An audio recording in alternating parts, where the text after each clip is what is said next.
Pse nuk duhet të rini ulur në tualet për më shumë se 10 minuta? Le të jemi të sinqertë, njerëzit e kanë zakon të marrin telefonin e tyre në tualet.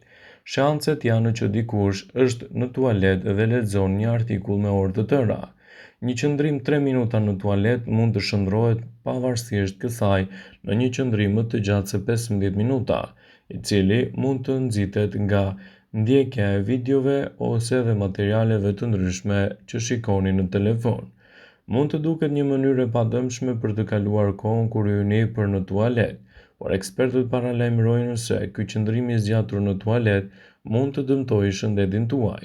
Madje lidhet me një risk në rritje të hemoroideve dhe muskujve të dobësuar të legenit. Ekspertët dhe kirurgët shqetësohen ndjeshëm nga ky zakon dhe sipas Universitetit të Dallas, persona të cilët qëndrojnë më shumë se 10 minuta me telefon në tualet kanë probleme me shëndetin e tyre dhe gjithashtu krijimin e problemeve të hemoroideve.